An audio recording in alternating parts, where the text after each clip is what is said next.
اکرما اور خالد نے پھر بھی اپنے اپنے سواروں کو وہیں رکھا جہاں انہیں تیاری کی حالت میں کھڑا کیا گیا تھا۔ خالد کو اس کیفیت میں بھی توقع تھی کہ وہ شکست کو فتح میں بدل دے گا، لیکن جس راستے سے اسے گزرنا تھا وہاں مسلمان تیر انداز تیار کھڑے تھے۔ ان مسلمان تیر اندازوں نے اپنی بلند پوزیشن سے دیکھا کہ قریش بھاگ گئے ہیں اور ان کے ساتھی مال غنیمت جمع کر رہے ہیں، تو وہ بھی اپنی جگہ چھوڑنے لگے۔ ان کے کمانڈر عبداللہ بن جبیر رضی اللہ عنہ نے انہیں کہا، اپنے رسول صلی اللہ علیہ وآلہ وسلم کے حکم عدولی نہ کرو۔ آپ صلی اللہ علیہ وآلہ وسلم کا حکم ہے کہ آپ کی اجازت کے بغیر یہاں سے کوئی نہ ہٹے۔ تیر انداز شور مچاتے ہوئے پہاڑی سے اترنے لگے، کہنے لگے کہ جنگ ختم ہو گئی ہے، مال غنیمت، فتح ہماری ہے۔ عبداللہ بن جبیر رضی اللہ عنہ کے ساتھ صرف 9 تیر انداز رہ گئے تھے۔ خالد نے یہ منظر دیکھا تو اسے لگا جیسے خواب دیکھ رہا ہو، وہ یہی چاہتا تھا۔ وہ تیر اندازوں کو دیکھتا رہا۔ جب وہ قریش کے کیمپ میں پہنچ گئے تو اس نے پہاڑی عینین پر حملہ کر دیا جہاں پر عبداللہ بن جبیر رضی اللہ عنہ اور ان کے 9 تیر انداز رہ گئے تھے۔ خالد انہیں نظر انداز بھی کر سکتا تھا، لیکن ان سے وہ انتقام لینا چاہتا تھا۔ اس کے گھڑ سوار پہاڑی پر چڑھتے جا رہے تھے، اوپر سے تیر انداز تیزی سے تیر برسا رہے تھے۔ اکرما نے خالد کو عینین پر حملہ کرتے دیکھا تو وہ بھی اپنے سوار دستے کو وہاں لے گیا اور اس کے گھوڑے ہر طرف سے اوپر چڑھنے لگے۔ سواروں کے پاس بھی تیر کمانیں تھیں، وہ اوپر کو تیر چلا رہے تھے، لیکن اتنے گھڑ سواروں کو روکنا اوپر والوں کے لیے ممکن نہ تھا۔ سوار اوپر چلے گئے، تیر انداز دست بدست لڑائی بھی لڑے اور سب زخمی ہو کر گرے۔ خالد نے زخمیوں کو پہاڑی سے نیچے پھینک دیا۔ عبداللہ بن جبیر رضی اللہ عنہ بھی شہید ہو گئے۔ وہاں سے خالد اور اکرما نے اپنے گھڑ سواروں کو اتارا اور اس مقام پر آ گئے جہاں سے مسلمانوں نے لڑائی کی ابتدا کی تھی۔ خالد کے حکم پر دونوں نے مل کر مسلمانوں پر حملہ کر دیا۔ مسلمان لڑنے کی حالت میں نہیں تھے، لیکن رسول کریم صلی اللہ علیہ وآلہ وسلم نے مجاہدین کی کچھ تعداد کو اپنے ساتھ رکھا ہوا تھا۔ یہ مجاہدین گھڑ سواروں کے مقابلے میں ڈٹ گئے۔ قریش کے ساتھ جو عورتیں آئی تھیں وہ بھاگ گئی تھیں، لیکن امرہ نام کی ایک عورت وہیں کہیں چھپ گئی تھی۔ اس نے جب قریش کے گھڑ سواروں کو مسلمانوں پر حملہ کرتے دیکھا تو اسے قریش کا پرچم زمین پر پڑا نظر آ گیا۔ اس عورت نے پرچم اٹھا کر اوپر کر دیا۔ ابو سفیان نے اپنے بھاگتے ہوئے پیادوں پر قابو پا لیا تھا۔ اس نے ادھر ادھر دیکھا تو اسے اپنا پرچم لہراتا ہوا نظر آ گیا۔ اس نے حبل زندہ باد اور عزا زندہ باد کے نعرے لگائے اور پیادوں کو واپس لا کر مسلمانوں کو گھیرے میں لے لیا۔ خالد کو وہ وقت یاد آ رہا تھا، وہ رسول کریم صلی اللہ علیہ وآلہ وسلم کو ڈھونڈ رہا تھا اور آج 4 برس بعد وہ مدینہ جا رہا تھا۔ اس کے ذہن پر رسول کریم صلی اللہ علیہ وآلہ وسلم کا غلبہ تھا۔ احد کی پہاڑی افق سے ابھرتی آ رہی تھی اور خالد کا گھوڑا خرامہ چلا جا رہا تھا۔ خالد کی ذہنی کیفیت کچھ ایسی ہوتی جا رہی تھی جیسے اسے آگے جانے کی کوئی جلدی نہ ہو، اور کبھی وہ لگام کو یوں جھٹکا دیتا جیسے اسے بہت جلدی پہنچنا ہو۔ لیکن جس منزل کو وہ جا رہا تھا وہ منزل اس پر پوری طرح واضح نہیں ہوئی تھی۔ کبھی اسے یوں لگتا جیسے ایک مقناطیسی قوت ہے جو اسے آگے ہی آگے کھینچ رہی ہے، اور کبھی وہ محسوس کرتا جیسے اس کے اندر سے اٹھتی ہوئی ایک قوت اسے پیچھے دھکیل رہی ہے۔ خالد اسے ایک آواز سنائی تھی جو اس کے اندر سے اٹھتی تھی، لیکن اسے حقیقی سمجھ کر اس نے گھوڑے کی باگ کھینچی اور آگے پیچھے دیکھا۔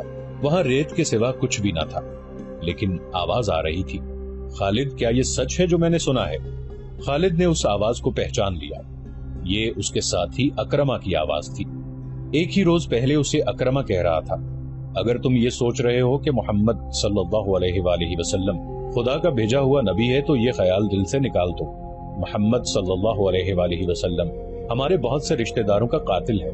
اپنے قبیلے کو دیکھ جو سورج غروب ہونے سے پہلے پہلے محمد صلی اللہ علیہ وآلہ وسلم کو قتل کرنے کی قسم کھائے ہوئے ہے۔ خالد نے لگام کو ہلکا سا جھٹکا دیا اور گھوڑا چل پڑا۔ اس کا ذہن پھر 4 برس پیچھے چلا گیا جب وہ احد کے معرکے میں رسول کریم صلی اللہ علیہ وآلہ وسلم کو ڈھونڈ رہا تھا۔ وہ قریش کی اس قسم کو پورا کرنے کا عزم لیے ہوئے تھا کہ رسول کریم صلی اللہ علیہ وآلہ وسلم کو سورج غروب ہونے سے پہلے پہلے قتل کر دینا ہے۔ نعوذ باللہ۔ اسے یاد آ رہا تھا کہ مسلمانوں کے تیر اندازوں نے جب عینین کی پہاڑی چھوڑ دی تھی تو اس نے اس پہاڑی پر حملہ کر کے عبداللہ بن جبیر رضی اللہ عنہ اور ان کے 9 تیر اندازوں کو جو رسول اللہ صلی اللہ علیہ وآلہ وسلم کے حکم کی پیروی کرتے ہوئے وہاں رہ گئے تھے ختم کیا تھا۔ مسلمانوں کے ہاتھوں سے بھاگے ہوئے قریش پھر واپس آ گئے تھے اور انہوں نے اپنے آپ کو منظم کر لیا تھا۔ مسلمان یہ معرکہ ہار چکے تھے اور یہ اپنے رسول صلی اللہ علیہ وآلہ وسلم کی حکم عدولی کا نتیجہ تھا۔ خالد اور ابو جہل کا بیٹا اکرما فن حرب و ضرب کے ماہر تھے. ان کے لیے ایک ایک مسلمان کو قتل کرنا اب مشکل نہیں رہا تھا. خالد دیکھ رہا تھا کہ مسلمان 2 حصوں میں بٹ گئے تھے. بڑا حصہ الگ تھا جو اپنے کمانڈر رسول کریم صلی اللہ علیہ وآلہ وسلم سے کٹ گیا تھا. چند ایک تیر انداز رسول اللہ صلی اللہ علیہ وآلہ وسلم کے ساتھ تھے. یہ وہ صحابہ کرام تھے جو قریش کے حملے کی وجہ سے افراتفری کا شکار نہیں ہوئے تھے. ان کی تعداد 30 تھی. ان میں ابو دجانہ رضی اللہ عنہ، سعد بن ابی وقاص رضی اللہ عنہ، حضرت علی رضی اللہ عنہ، حضرت عبد الرحمن بن عوف رضی اللہ عنہ، حضرت ابو بکر صدیق رضی اللہ عنہ، حضرت ابو عبیدہ رضی اللہ عنہ، طلحہ بن عبداللہ رضی اللہ عنہ، مصعب بن عمیر رضی اللہ عنہ خاص طور پر قابل ذکر ہیں. ان 14 خواتین میں سے جو زخمیوں کی دیکھ بھال کے لیے ساتھ آئی تھی، 2 رسول اللہ صلی اللہ علیہ وآلہ وسلم کے ساتھ تھی. ایک ام عمارہ رضی اللہ عنہ تھی اور دوسری ام ایمن رضی اللہ عنہ نام کی ایک حبشی خاتون تھی. ام ایمن رضی اللہ عنہا آپ صلی اللہ علیہ وآلہ وسلم کے بچپن میں آپ صلی اللہ علیہ وآلہ وسلم کی دایا رہ چکی تھی. باقی 12 خواتین ابھی تک زخمیوں کو اٹھانے اور پیچھے لانے اور ان کی مرہم پٹی کرنے میں مصروف تھی. خالد رسول کریم صلی اللہ علیہ وآلہ وسلم کو ڈھونڈ رہا تھا، لیکن وہ میدان جنگ میں زیادہ گھوم پھر نہیں سکتا تھا کیونکہ اس کی کمان میں گھڑ سواروں کا ایک جیش تھا جسے اس نے پوری طرح اپنے نظم و نسق میں رکھا ہوا تھا. وہ اندھا دھند حملے کرنے کا قائل نہیں تھا. اس کا اصول تھا کہ دشمن کی ایسی رگ پر ضرب لگاؤ کہ دوسری ضرب سے پہلے وہ گھٹنے ٹیکتے. آج 4 برس بعد جب کہ وہ تنے تنہا صحرا میں جا رہا تھا، اس کے ذہن میں گھوڑے دوڑ رہے تھے. اسے تیر کمانوں کے زناٹے سنائی دے رہے تھے. اس کے ذہن میں مسلمانوں کے نعرے گونج رہے تھے. اس کا خیال تھا کہ مسلمان یہ ظاہر کرنے کے لیے نعرے لگا رہے ہیں کہ انہیں موت کا کوئی ڈر نہیں. طنز اور نفرت سے اب بھی اس کے ہونٹوں پر مسکراہٹ آ گئی. اس نے ارادہ کر لیا تھا کہ وہ زیادہ سے زیادہ مسلمانوں کو قتل کرے گا، قیدی کم ہی بنائے گا. اسے ابھی پتہ نہیں چل رہا تھا کہ رسول کریم صلی اللہ علیہ وآلہ وسلم کہاں ہیں. اس نے دیکھا کہ ابو سفیان جو بھاگتے ہوئے قریش کو ساتھ لے کر واپس آ گیا تھا، مسلمانوں کے فوج کے بڑے حصے پر حملہ آور ہو چکا تھا اور مسلمان بے جگری سے لڑ رہے تھے. مسلمانوں نے اسے اپنی زندگی کا آخری معرکہ سمجھ کر شجاعت و بے خوفی کے ایسے مظاہرے کیے کہ کثیر تعداد قریش پریشان ہو گئی. یہ صورتحال دیکھ کر خالد آگ بگولا ہو گیا. اس نے اپنے سواروں کو مسلمانوں پر حلہ بولنے کا حکم دیا. اس نے تلوار نیام میں ڈال لی اور برچھی ہاتھ میں لے لی. اس نے مسلمانوں پر عقب سے حملہ کیا. اس نے برچھی سے مسلمانوں کو چن چن کر مارا. اس کی برچھی جب کسی مسلمان کے جسم میں داخل ہوتی تو وہ چلا کر کہتا، میں ہوں ابو سلیمان. ہر برچھی کے وار کے ساتھ اس کی للکار سنائی دیتی، میں ہوں ابو سلیمان. آج 4 برس بعد جب وہ مسلمانوں کے مرکز مدینہ کی طرف چلا جا رہا تھا تو اسے اپنی ہی للکار سنائی دے رہی تھی، میں ہوں ابو سلیمان. اسے یاد نہیں آ رہا تھا کہ اس کی برچھی کتنے مسلمانوں کے جسموں میں اتری تھی. وہ رسول اللہ صلی اللہ علیہ وآلہ وسلم کو بھول گیا تھا. تھوڑی دیر بعد اسے پتا چلا کہ مسلمان اپنے نبی صلی اللہ علیہ وآلہ وسلم کی کمان سے نکل چکے ہیں اور اکرمہ مسلمانوں کے نبی صلی اللہ علیہ وآلہ وسلم کی طرف چلا گیا ہے. حقیقت بھی یہی تھی کہ رسول اللہ صلی اللہ علیہ وآلہ وسلم کی کمان ختم ہو چکی تھی اور مارکے کی صورتحال ایسی ہو گئی تھی کہ آپ صلی اللہ علیہ وآلہ وسلم مسلمانوں کو اثر نو منظم نہیں کر سکتے تھے. لیکن آپ صلی اللہ علیہ وآلہ وسلم اپنی اور اپنے ساتھیوں کی جان بچانے کے لیے میدان جنگ سے نکلنا بھی نہیں چاہتے تھے. حالانکہ صورتحال ایسی تھی کہ پسپائی کے علاوہ کوئی چارہ نہ تھا، لیکن آپ صلی اللہ علیہ وآلہ وسلم کسی بہتر پوزیشن میں جانے کی کوشش کر رہے تھے. آپ صلی اللہ علیہ وآلہ وسلم کو معلوم تھا کہ قریش آپ صلی اللہ علیہ وآلہ وسلم کو ڈھونڈ رہے ہوں گے اور آپ صلی اللہ علیہ وآلہ وسلم کے گروہ پر بڑا شدید حملہ ہوگا. آپ صلی اللہ علیہ وآلہ وسلم ایک پہاڑی کی طرف بڑھنے لگے. آپ صلی اللہ علیہ وآلہ وسلم کے ساتھیوں نے آپ صلی اللہ علیہ وآلہ وسلم کو اپنے حلقے میں لے رکھا تھا. آپ صلی اللہ علیہ وسلم تھوڑی ہی دور گئے ہوں گے کہ اکرمہ نے اپنے گھڑ سواروں سے آپ صلی اللہ علیہ وسلم پر حملہ کر دیا. قریش کے ایک پیادہ جیش کو کسی طرح پتہ چل گیا کہ رسول کریم صلی اللہ علیہ وآلہ وسلم پر اکرمہ نے حملہ کر دیا ہے، تو قریش کا یہ پیادہ جیش بھی آپ صلی اللہ علیہ وآلہ وسلم کے گروہ پر ٹوٹ پڑا. آپ صلی اللہ علیہ وآلہ وسلم کے اور آپ کے کسی ایک بھی ساتھی کے بچ نکلنے کا سوال ہی ختم ہو گیا تھا. آپ صلی اللہ علیہ وسلم کے 3 ساتھیوں نے اور ان 2 خواتین نے جو آپ صلی اللہ علیہ وآلہ وسلم کے ساتھ تھیں، آپ صلی اللہ علیہ وسلم کے گرد گوشت پوست کی دیوار کھڑی کر دی. خالد کو یاد آ رہا تھا کہ رسول اللہ صلی اللہ علیہ وآلہ وسلم جسمانی طاقت کے لحاظ سے بھی مشہور تھے، اس کا سب سے بڑا ثبوت یہ تھا کہ آپ صلی اللہ علیہ وسلم نے عرب کے مانے ہوئے پہلوان رکانہ کو 3 بار اٹھا اٹھا کے پٹخا تھا۔ اب میدان جنگ میں ان کی طاقت کے ایک اور مظاہرے کا وقت آ گیا تھا۔ گوشت پوست کی وہ دیوار جو آپ صلی اللہ علیہ وآلہ وسلم کے فدائین نے آپ صلی اللہ علیہ وسلم کے گرد کھڑی کر دی تھی، اسے آپ صلی اللہ علیہ وآلہ وسلم نے خود توڑا۔ آپ صلی اللہ علیہ وسلم کے ہاتھ میں کمان تھی، ترکش میں تیر بھی تھے۔ اس وقت خالد مسلمانوں کے بڑے حصے میں الجھا ہوا تھا۔ اسے جب بعد میں بتایا گیا کہ جب رسول اللہ صلی اللہ علیہ وآلہ وسلم اور ان کے 30 ساتھی اور 2 عورتیں قریش کے گھڑ سواروں اور پیادوں کے مقابلے میں جم گئے تھے تو خالد نے بڑی مشکل سے یقین کیا تھا۔ اس نے ایک بار پھر کہا تھا کہ یہ طاقت جسمانی نہیں ہو سکتی، یہ کوئی اور ہی طاقت ہے۔ اس وقت سے ایک سوال اسے پریشان کر رہا تھا کہ کیا عقیدہ طاقت بن سکتا ہے؟ وہ اپنے قبیلے میں کسی سے اس سوال کا جواب نہیں لے سکتا تھا، کیونکہ فوراً یہ الزام عائد ہو سکتا تھا کہ اس پر بھی محمد صلی اللہ علیہ وآلہ وسلم کا جادو اثر کر گیا ہے۔ آج وہی سوال اپنے ذہن میں لیے مدینہ کی طرف جا رہا تھا۔ احد کی پہاڑی افق سے اوپر اٹھائی تھی۔ 4 برس پرانی یادیں اسے پھر اس پہاڑی کے دامن میں لے گئیں جہاں اسے اپنا ہی نام سنائی دے رہا تھا، ابو سلیمان، ابو سلیمان۔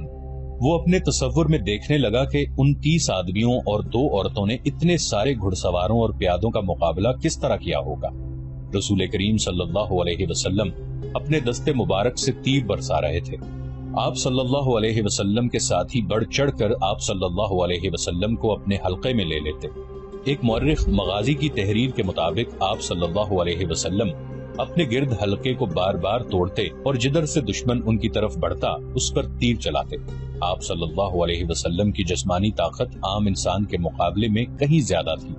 آپ صلی اللہ علیہ وسلم کمان کو اس قدر زور سے کھینچتے کہ آپ صلی اللہ علیہ وسلم کا چھوڑا ہوا تیر جس جسم میں لگتا تھا، تیر کی نوک اس جسم کے دوسری طرف نکل جاتی تھی۔ آپ صلی اللہ علیہ وسلم نے اس قدر تیر چلائے تھے کہ ایک تیر چلانے کے لیے آپ صلی اللہ علیہ وآلہ وسلم نے کمان کو کھینچا تو کمان ٹوٹ گئی۔ آپ صلی اللہ علیہ وسلم نے اپنے ترکش میں بچے ہوئے تیر سعد بن ابی وقاص رضی اللہ عنہ کو دے دیے۔ سعد بن ابی وقاص رضی اللہ عنہ کے نشانے کا کوئی بھی مقابلہ نہیں کر سکتا تھا۔ خود آپ صلی اللہ علیہ وسلم بھی سعد رضی اللہ عنہ کے نشانے کو تسلیم کرتے تھے۔ ادھر مسلمان ابو سفیان اور خالد کے ہاتھوں کٹ رہے تھے اور خون کا آخری قطرہ بہ جانے تک مقابلہ کر رہے تھے۔ ادھر آپ صلی اللہ علیہ وآلہ وسلم کے 30 فدائین اور 2 خواتین کی بے جگری کا یہ عالم تھا جیسے ان کے جسم نہیں ان کی روحیں لڑ رہی ہوں۔ مشہور مورخ طبری لکھتا ہے کہ ایک ایک مسلمان نے بیک وقت 4 5 قریش کا مقابلہ کیا۔ ان کا انداز ایسا دہشت ناک تھا کہ قریش پیچھے ہٹ جاتے یا ان پر حملہ کرنے والا اکیلا مسلمان زخموں سے چور چور ہو کر گر پڑتا تھا۔ قریش نے جب رسول کریم صلی اللہ علیہ وآلہ وسلم کے فدائین کی شجاعت کا یہ عالم دیکھا تو کچھ پیچھے ہٹ کر ان پر تیروں کے ساتھ ساتھ پتھر بھی برسانے لگے۔ اس کے ساتھ ہی قریش کے چند ایک گھڑ سوار سرپٹ گھوڑے دوڑاتے آپ صلی اللہ علیہ وآلہ وسلم پر حملہ آور ہوئے، لیکن آپ صلی اللہ علیہ وسلم کے ساتھیوں کے تیر ان کے جسموں میں اتر کر انہیں واپس چلے جانے پر مجبور کر دیتے تھے۔ اس صورتحال سے بچنے کے لیے قریش نے چاروں طرف سے تیروں اور پتھروں کا می برسا دیا۔ خالد کو اکرمہ نے بتایا تھا کہ ابو دجانہ محمد صلی اللہ علیہ وسلم کے آگے جا کھڑے ہوئے، ان کی پیٹھ دشمن کی طرف تھی۔ ابو دجانہ بیک وقت 2 کام کر رہے تھے، ایک یہ کہ وہ اپنے تیر سعد بن ابی وقاص رضی اللہ عنہ کو دیتے جا رہے تھے اور سعد بڑی تیزی سے تیر برسا رہے تھے۔ اس کے ساتھ ہی ابو دجانہ محمد صلی اللہ علیہ وسلم کو تیروں سے بچانے کی کوشش کر رہے تھے۔ تیروں اور پتھروں کی بارش میں کوئی دیکھ نہ سکا کہ ابو دجانہ کس حال میں ہیں۔ جب ابو دجانہ گر پڑے تو اس وقت دیکھا کہ ان کی پیٹھ میں اتنے تیر اتر گئے تھے کہ ان کی پیٹھ خار پشت کی پیٹھ لگتی تھی۔ رسول اکرم صلی اللہ علیہ وسلم کو بچانے کے لیے آپ صلی اللہ علیہ وسلم کے کئی ساتھیوں نے جان دے دی، لیکن اکرمہ اور اس کے گھڑ سواروں اور پیادوں پر اتنی دہشت طاری ہو چکی تھی کہ وہ پیچھے ہٹ گئے۔ قریش تھک بھی گئے تھے۔ رسول کریم صلی اللہ علیہ وسلم نے اپنے ساتھیوں کا جائزہ لیا۔ ہر طرف خون ہی خون تھا، لیکن زخمیوں کو اٹھانے اور مرہم پٹی کرنے کا موقع نہ تھا۔ دشمن ایک اور حلہ بولنے کے لیے پیچھے ہٹا تھا۔ مجھے قریش کے ایک اور آدمی کا انتظار ہے۔ رسول اکرم صلی اللہ علیہ وسلم نے اپنے ساتھیوں سے کہا، کون ہے وہ یا رسول اللہ صلی اللہ علیہ وسلم؟ آپ صلی اللہ علیہ وآلہ وسلم کے ایک صحابی نے پوچھا، کیا وہ ہماری مدد کو آ رہا ہے؟ نہیں، آپ صلی اللہ علیہ وسلم نے فرمایا وہ مجھے قتل کرنے آئے گا، اسے اب تک آ جانا چاہیے تھا۔ صحابی نے پوچھا لیکن وہ کون ہے؟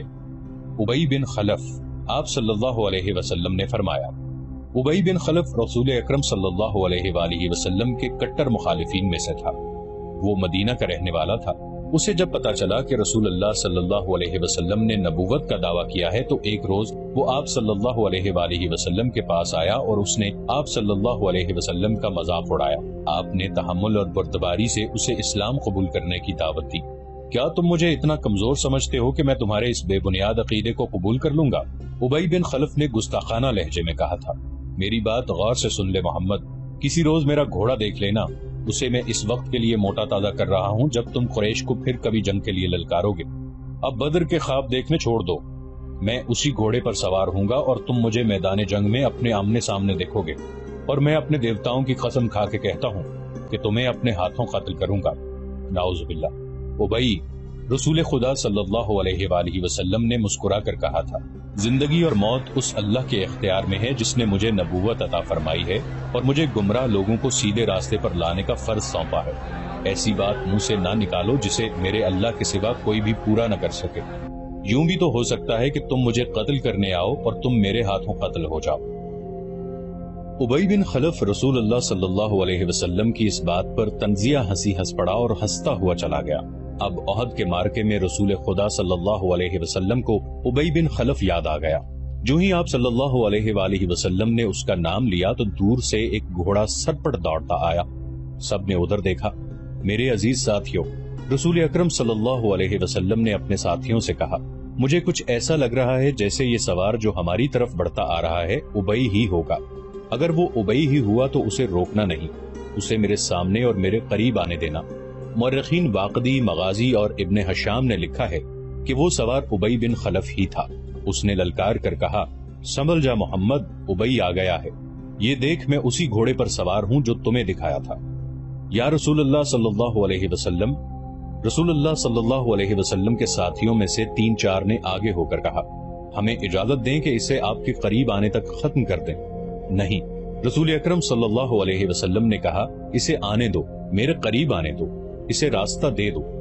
رسول کریم صلی اللہ علیہ وسلم کے سر پر زنجیروں والی خود تھی۔ اس کی زنجیریں آپ صلی اللہ علیہ وسلم کے چہرے کے آگے اور دائیں بائیں لٹک رہی تھیں۔ آپ صلی اللہ علیہ وسلم کے ہاتھ میں برچی تھی اور تلوار نیام میں تھی۔ ابی کا گھوڑا قریب آ گیا تھا۔ آگے آ جا ابی، رسول خدا صلی اللہ علیہ وسلم نے للکار کر کہا، میرے سوا تیرے ساتھ کوئی نہیں لڑے گا۔ ابی بن خلف نے اپنا گھوڑا قریب لا کر روکا اور تنزیہ قہقہہ لگایا۔ اسے شاید پورا یقین تھا کہ وہ آپ صلی اللہ علیہ وسلم کو نعوذ باللہ قتل کر دے گا۔ اس کی تلوار ابھی نیام میں ہی تھی۔ آپ صلی اللہ علیہ وسلم اس کے قریب چلے گئے۔ وہ بڑے طاقتور گھوڑے پر تھا اور آپ صلی اللہ علیہ وسلم زمین پر۔ اس نے ابھی تلوار نکالی ہی تھی کہ آپ صلی اللہ علیہ وسلم نے آگے بڑھ کر اور اچھل کر اس پر برچھی کا وار کیا۔ وہ وار بچانے کے لیے ایک طرف کو جھک گیا لیکن وار خالی نہ گیا۔ آپ صلی اللہ علیہ وسلم کی برچی کی انی اس کے دائیں کندھے پر ہنسلی کی ہڈی سے نیچے لگی۔ وہ گھوڑے سے گر پڑا اور اس کی پسلی ٹوٹ گئی۔ مورخ لکھتے ہیں کہ رسول خدا صلی اللہ علیہ وسلم کا وار اتنا کاری نہ تھا کہ ابی جیسا قوی ہیکل آدمی اٹھ نہ پائے۔ رسول خدا صلی اللہ علیہ وسلم اس پر دوسرا وار کرنے کو دوڑے۔